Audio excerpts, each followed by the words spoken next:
for a deep breath so you can relax because you're at the card pool. I'm your host, Stu Galetta. And I'm Kyle Robertson. And today we are talking about the top 10 money cards from Visions. This is part 2 of our 2-part set review. Be sure to check out our previous segment in which we talked about the top 10 hidden gems that we found in Visions. But without further ado, let's start off this review. All right, let's dive on in with our first money card. At $36, we have Vampiric Tutor. This is a 1-drop black instant that reads, pay 2 life, search your library for any one card, shuffle your library, and then put that card on top of it. So this is a really solid, typical black tutor that we see in the game that is very powerful for the fact that it can literally go and find whatever card you need it to be, and you don't even have to reveal it to your opponents. So this gives you a whole bunch of advantages on a whole bunch of different fronts. Well, there could probably be some argument about this, but this might be, I think, the strongest tutor card ever printed in the game of Magic. It does require a small life payment, but it can put any card on top of your deck. That's unlike some of the other comparison sort of cards we see to this, like Mystical Tutor, Enlightened Tutor, Worldly Tutor, which all cost 1 mana of their specific colors, but only get one certain type of card to the top of the deck. Vampiric Tutor pretty much does it all, and I guess you could kind of compare it to Demonic Tutor as well, which only costs 2 mana but puts the card into your hand with no life payment. I'm not exactly sure which one is better there. In some cases, I might argue maybe Demonic Tutor is better, but I think the less mana you can pay for your tutors, the better they are. Oh yeah, because literally what this does is it makes it so it is 1 more mana for whatever card you need. So for example, if you needed an Eternal Witness, it pretty much reads as a 4 mana cost card at that point. All you have to do is add a little bit of taxed on mana to that, and it's pretty much yours. Another great comparison to what this card can be is also like an Imperial Seal. Now granted, that card is a lot more money, so this is a great budget option to a card like that, but any deck that's running black wants tutors. And if you look towards Demonic Tutor, we also have Diabolic Tutor, and then we also have the brand new one, Mastermind's Acquisition. So this is something you see a lot in Magic, so it's not something that's too hard to put into your deck no matter what your budget is. And it's pretty much a great addition to almost any deck that runs black in any capacity. But going forward to our next card on the list, this is actually a pretty much great addition to any deck that's running green. Number 2 on our list at $15.50 or thereabouts is Natural Order. Now this is a 4 mana green sorcery that costs 2 colorless and 2 green to play. You sacrifice a green creature and then search your deck for any green creature card and put it into play as though it were just played. You then shuffle your deck afterwards. Natural Order is obviously an extremely strong green card and probably just a strong card in general. It's almost a one-shot birthing pod type effect, but this is birthing pod on steroids, and also even better than something more recent like Eldritch Evolution, for example, because it doesn't just one-up the mana cost of the card you sacrifice. It doesn't up to it like Eldritch Evolution. It's whatever card you want. You could turn a Llanowar Elf into a Craterhoof Behemoth or some kind of crazy 10 mana creature or whatever it might be, because there's really just no limit to its size or cost. However, I should note that it does have to be a green creature that you get. So there are limits. You can't turn a Llanowar Elf into an Emrakul, for example. No colorless creatures. Oh yeah, but once you start taking that out of the equation, it becomes a little bit more niche. You can't get your Eldrazi, you can't go ahead and get a Blightsteel, but you can still use this as a win con. If you have a Birds of Paradise that's on the field and not really doing much anymore, go ahead, sack it for this. I mean, heck, even tap it for mana for it, and then go ahead and cast this and cast it out early. Your opponents are going to have to scramble for answers just so that you don't win the game flat out right there. Yes, this card will win games on the spot, and it is a sorcery, which can make it a little bit slower, but still, this is something that is just fantastic in so many different decks. Oh my god, can you just imagine the dream scenario where you have Vidalcan Orrery out, go ahead and cast this on your opponent's turn, and now you have a creature with haste that can come in on them? Oh man, that's just scary. But enough about this card, let's move on to our third, which for the lovely price of $12, we're talking about Anvil of Bogarden. Now this is a 2-drop artifact, which is colorless, and it reads, each player skips his or her discard phase. Secondly, during each player's draw phase, that player draws an additional card and then chooses and discards a card. So the first comparison that you could really see here is a card like Howling Mine. which is also a 2-drop artifact that makes it so that players can additionally draw another card on their draw step. But this one has a little bit of a tax effect in which you have to discard at the very beginning of your turn, not at the end. But also, it has the great luxury of making it so that you flat out skip your discard phase. That's something that you really don't find in the game of Magic anywhere. Yeah, and there are similar effects out there like Reliquary Tower, which give you no maximum hand size, but it's not quite the same thing. It is sort of the same thing, though. It all kind of amounts to the same purpose. And like you said, Stu, this is a Howling Mine, a Reliquary Tower, and some kind of weird looter type effect all in one card. And I should add that while you're not exactly accumulating extra cards because you do have to discard every time with this card, selective discarding can be really powerful, as cards like Faithless Looting have proved time and time again, and the chances are this card will stay around because everyone benefits from it, just like a Howling Mine, but it's better. Oh yeah, and in decks where drawing is the specific key, like for Nakusar, the Mind Eraser, the drawing is the key part. But also, if you think about this, the whole discard phase being nullified, you can really go ahead and abuse certain other things. The greatest examples I can think of are in white. You have land tax, you have gift of the estates, and those cards pretty much make it so you get bulk cards to your hand. Now, typically, you can go ahead and you'd want to play this early in the game. You go ahead and you take lands out of the equation, so this way you draw nothing but gas later on. So being able to keep those cards really can put you ahead and make it so that the discard on the beginning of the turn doesn't really accumulate to much. You can go ahead and pitch a land if you don't need it, or if you draw an extra land on your draw step, just lose that one. You still have a bigger maximum hand size, and you're making it so it's harder for your opponents to catch up. You're absolutely right, Stu. And kind of going along with what you were talking about there with some specific white cards, we're going to go to a white card next on our list. Coming in at our list at number 4 for $9 is Tithe. This is a 1-mana instant in white, and it says, search your library for a Plains card. If you control fewer lands than target opponent, you may search your library for an additional Plains card. You reveal those cards to all players, and then put them into your hand, and of course, shuffle your library afterward. Honestly, Stu, I have to say I don't know really why this is a money card. I mean, it does help white to stay on its land drops, but it doesn't really ramp, which is something I just hate with cards like this. They put the lands into your hand, but they don't put them on the battlefield. It may be good, so you don't miss your land drops for the turn, but it just feels bad compared to what other colors, mostly green, can do. I also think that some later cards like Weathered Wayfarer, Solemn Simulacrum, even Knight of the White Orchid kind of do this one better, because you're also hindered by the fact that you have to have fewer lands than one of the players out there. Not necessarily hard, especially if you're just in white, I guess, but Knight of the White Orchid does the same thing with a body. I don't really understand why you would play this and not something like that. I do see your point, Kyle. This isn't necessarily ramp, but it is doing something that white doesn't typically do. Usually it needs something like a Sword of the Animus to go tutor for, and then make it so that their creatures can start slowly putting them into play. This is another option, though. If you need the lands right then and there, you can have the option for it. And again, it can be any planes. And at instant speed, I might note, Rampant Growth is a green spell that's typically 1 mana more, but also at sorcery speed. So, I mean, think about it. If you are running green and white, this would be a staple for it, for the fact that you can get any planes, which can be any form of hybrids for this, and get it right to your hand. It's like white's own version of Expedition Map. If you could think about having that in one color's arsenal, that is very powerful. But as for the price that you were bringing up before, this is a card that was first printed in Visions and never printed once again. So if this is a card that gets reprinted, we could see the price drop. But until then, this is still going to be one of the cards that stands the test of time in Visions. Well, not one of my favorite cards, not something I would necessarily run, but I'm sure other people might. So it's true, the price could absolutely drop if this gets reprinted at some point, and it's not entirely outside the realm of possibility. But going to another white card on the list here, Stu, do you want to talk about this one? Now, this is one that I would definitely use in a deck. Well, of course I will, Kyle. At number 5, going for $7.50, we have Retribution of the Meek. Now, this is a 3-drop sorcery for 2 generic and a white, and it reads, bury all creatures with power 4 or greater. So this is a very easy to read board wipe that is in white, and white runs a whole bunch of board wipes. There's anything from Wrath of God all the way up to Rout, so they have their difference in numbers, but they always have their different forms of stipulations on them.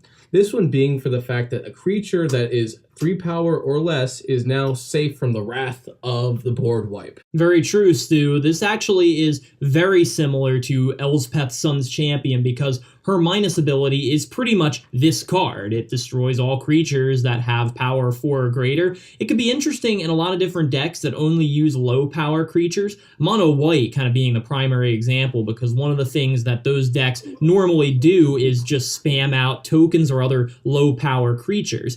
It helps out with white's main weakness, which is that it plays small aggressive creatures that really stack up poorly against the big creatures that other colors can bring out late in the game. So this kind of evens the playing field a bit, and that's really nice, while probably preserving your own board in the process. The one thing that I do see being a little niche with this is that there are a lot of creatures out there, commanders especially, that have only a 3 power and 3 toughness. So it's in the realm of keeping anything that's lightning boltable alive. But if you think about all the commanders that it misses, you have Riku, you have Centriplets. All of those are commanders you really don't want to have on the field. So being able to not hit them is kind of a problem. But for Centriplets, for this example, running white, this would be a great card to throw in it, just for the fact that it will miss your commander. And any deck that typically wants to leave the commander unscathed and use a card like Divine Reckoning to make it so that everything else goes except for the commander, this is a card that can really shine in those decks. Well, going to our next card on the list here, Stu, a card that reminds us of a white card, but is not really a white card. It's number 6 on our list. It's at $7, and it's called City of Solitude.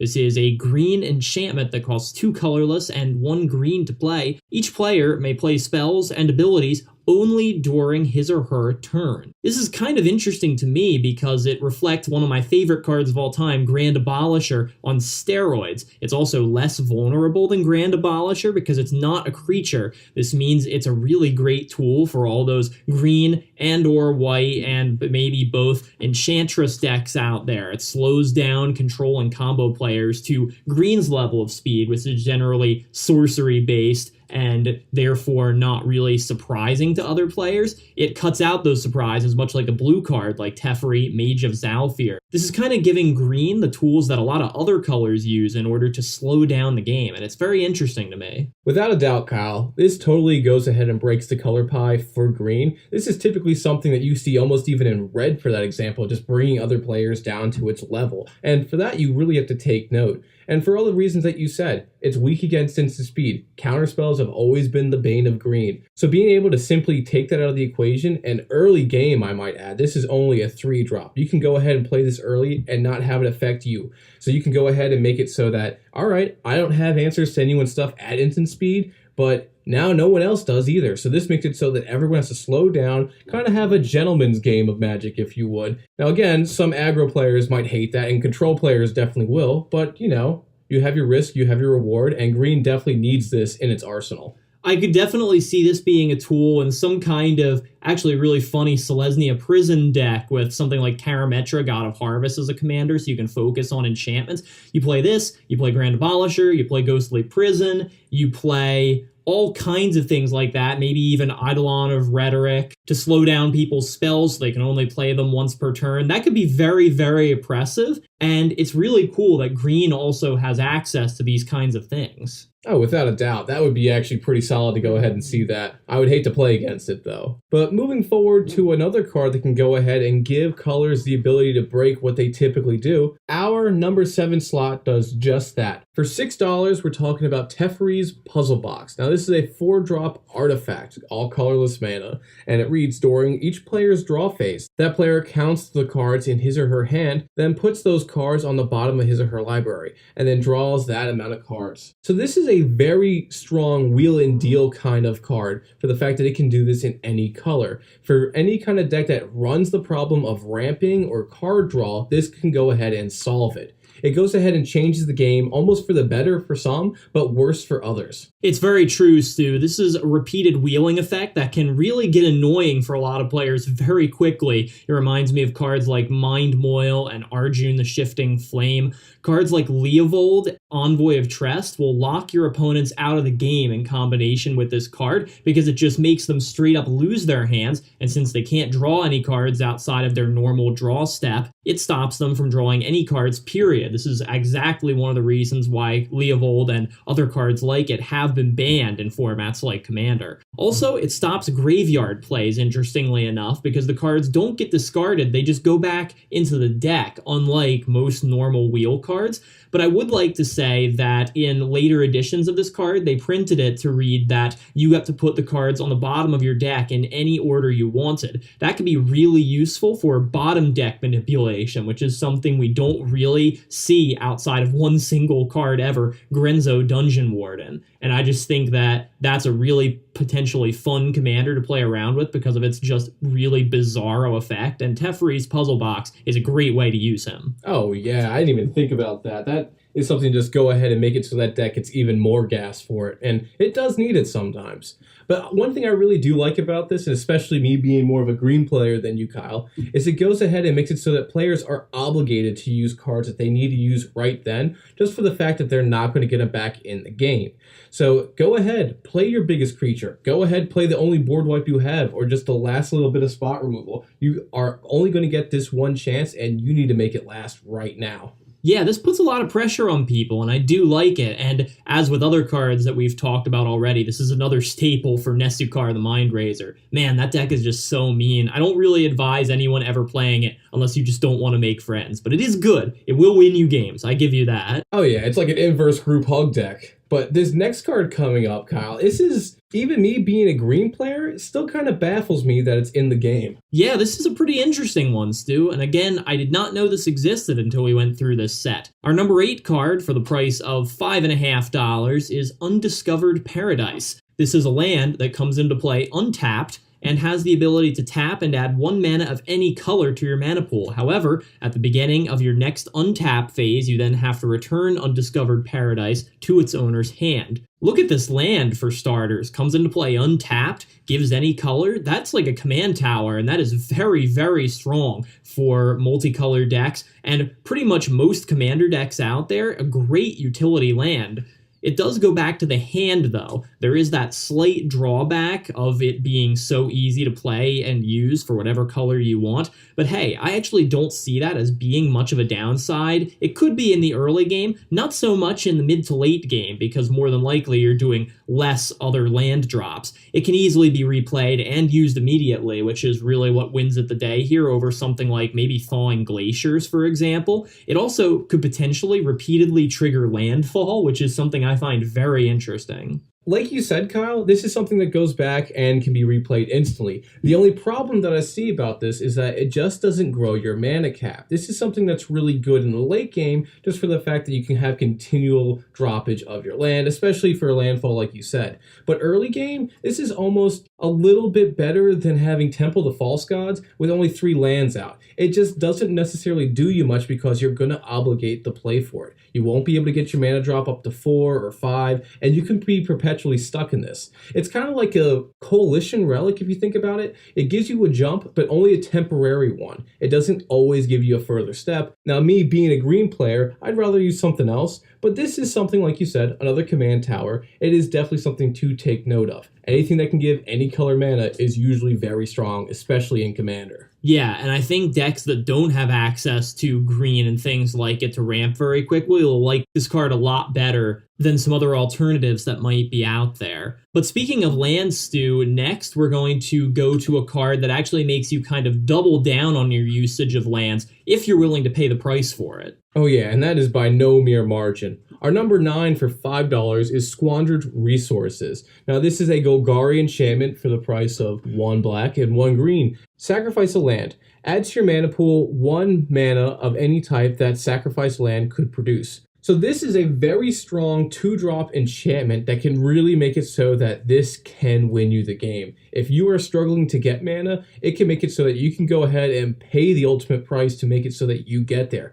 If your commander tax is getting too high, go ahead, pop a land or 2. If you gotta go ahead and make it so you can board wipe in addition to also regrowing your field, go ahead. Lose a couple lands, you can do so. This is a very low-costed card that really can shine in a lot of green and black decks. It may seem like a bit much to do, but just think about the advantage that this can give you if you play it early enough in the game, even late in the game if you need a big mana boost for something. This basically doubles your mana as long as you're willing to pay the price, although it may only be for one turn, so you better make good use of it. Titania, for example, is a commander that has great interactions with this card, but of course can't be played with it because it's green and black. Mazarek, however, or the Gitrog monster, can do some really nasty things with this card by just enabling all kinds of sacrifice and draw and pumping shenanigans, and this is just an absolutely amazing card to have in the arsenal of those kinds of decks. Oh yeah, and also any deck that's typically running Threshold or Delirium, this is something that can make it so that is turned on super early in the game. Even if you don't want to go ahead and use this for a way to win the game, just to go ahead and turn on certain activated abilities like that, it just makes it so that your deck gets that much stronger, that much quicker. Also, can you think of how stupid this gets with something like with Mana Reflection or Doubling Cube, or even anything like Zendikar's Resurgent? You go ahead and you make it so that your mana base is growing way faster than any opponent. And hey, you play something like Crucible of Worlds, and it basically takes the downside of this out of the equation, so you're getting an insane amount of mana off your lands every turn. Although, Crucible of Worlds, I guess, is just kind of a broken card and works with a lot of different things, but still, it had to be said, this is just a really potentially powerful card that might get overlooked, and that's sad, so I think more people should play it. So let's remove the green and move forward to just black now. Kyle, this one's yours. All right, number 10 on our list, the last card at $4 is Necromancy. This is another enchantment, a black one this time. It costs 2 colorless and 1 black. You may choose to play Necromancy at instant speed, but if you do, you have to sacrifice it at the end of the turn. Now, when you play Necromancy, you choose target creature card in any player's graveyard. When Necromancy comes into play, you then put that creature into play as though it were just played, and Necromancy becomes an aura enchantment that targets that creature. If Necromancy leaves play, you then have to sacrifice the creature. This is very similar to a card like Animate Dead, for example, which is another aura type enchantment that basically reanimates a creature. But this is cool because it can be played at instant speed and also take from anybody's graveyard. That is, I don't have to tell you, potentially very, very good. The instant speed, though, may only help for one turn because the creature is going to have to be sacrificed after that. But this can still be potentially a very powerful card that can absolutely turn games around in your favor. Imagine being able to mill somebody or kill somebody's creature and then steal it, the most powerful creature they have, for yourself. However, I would say this kind of balances out because being an aura that keeps that creature alive can make it somewhat vulnerable to targeted removal, especially removal that gets rid of the aura and the creature at the same time. It's kind of the whole downside to playing auras in the first place. But still, like I said, not much of a downside here because potentially someone else did all the work for you. Yeah, getting that kind of advantage, especially for only 3 mana, is very big. And especially if somebody has gone ahead and discarded something early in the game that they can't cast, you just go ahead and make it so your board state is something that's eons further than any opponent's. And black has a whole bunch of these. Typically the big two are Reanimate and Animate Dead. But this is also very similar to the ones that have some sort of stipulation tacked onto them. We're talking about cards like Dance with the Dead or Exhume, in which by using this card, it has some sort of cost tacked onto it. Now, don't get me wrong, this is a very strong card, especially for the fact that it has instant speed. It goes in any deck that's typically running Grave Pact or Dictate of Erebos. This is an easy way to make it so it's a one-shot effect that can save you or start a combo. So you really take all the benefits of this, and the whole fact that it only lasts till the end of turn really isn't a big minus, especially the more you start looking at it. I also really like the fact, Stu, that this doesn't tax you anything for playing this at instant speed, like it doesn't cost you more mana or anything, and also that it doesn't then exile the creature after you bring it back with Necromancy, because that's typically something you see cards like Whip of Erebos doing, for example, because they can't let creatures just go back to the graveyard to be used yet again. Necromancy kind of does, so you could bring it back later on even with something like a Zombify or a Beacon of Unrest or something else like that. This doesn't eliminate options, which is something I really like from any given card. So now we have concluded the money cards and visions as a whole. We've already gone through the hidden gems, but now it comes time to rank this set. So Kyle, would you like to tell everyone how we do this? Well, of course, Stu, we determined the rank of the set based off the hidden gems that we found, the mechanics and themes that are present within it, and how impactful this set was on Magic as a whole. And then based off of how we personally feel about those things, the set's then awarded a status of bronze, silver, gold, or up to the very tip top, platinum. So Stu, why don't you explain to us what you thought about Visions as a whole? Kyle, for me, this set was a no-brainer. Instant platinum without a doubt. The mechanics, like cumulative upkeep, might seem counterintuitive to a lot of cards, but that wasn't the thing that really put me back far enough to make it so this set isn't worth what it's worth. I always thought artifacts were the strongest form of permanence in Magic aside from planeswalkers or creatures, just for the fact of how versatile they are and how strong they are. But this set has totally redefined enchantments for me just for how impactful they can be. They have been something that can totally change the tides of the game. There are two such enchantments that have really won me over. Dream Tides, which we talked about previously in the Hidden Gems, and also Righteous Aura,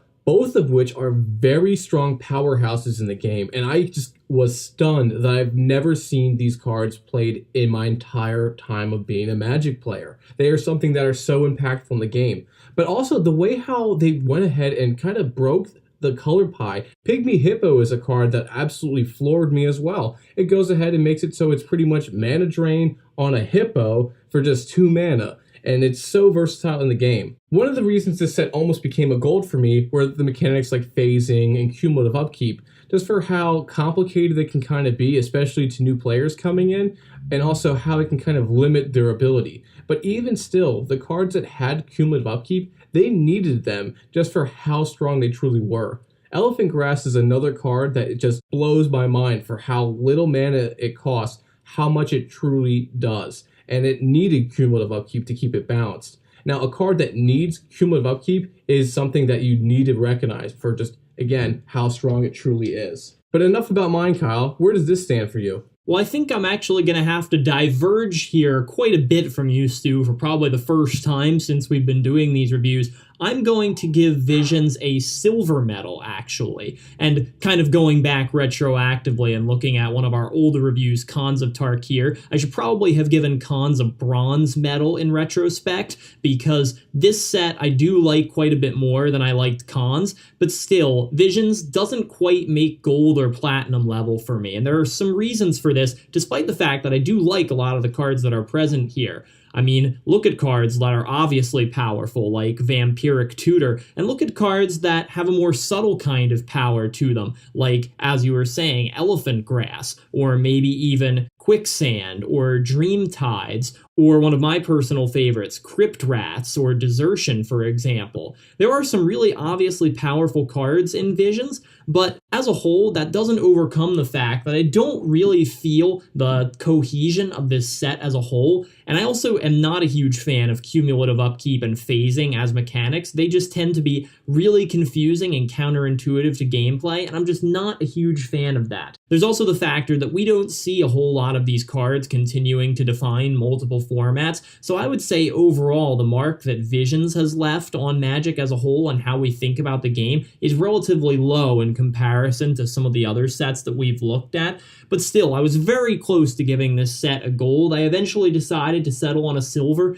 and maybe that's a little bit harsh because there are obviously cards that I think are very powerful and deserve more attention, like Pygmy Hippo, as you so aptly mentioned, Stu. But overall, this set doesn't quite make the cut for me. There is some cool stuff in here, but I'm just going to have to go with silver and leave it at that. So that's our pool time for today, and if you like the cards we had in our pool, be sure to tell us which ones you liked and where you see a home for them in Magic. You can either let us know in the comments down below or reach out to us on Reddit at MTGTheCardPool. You can also let us know on Twitter with a quick tweet at MTGTheCardPool, or even post it on our Facebook page. And lastly, be sure to check out our previous reviews where we checked out the top 10 money cards and hidden gems from Scourge as well. I'm Kyle Robertson. And I'm Stu Galetta, and we'll see you next time at the Card Pool.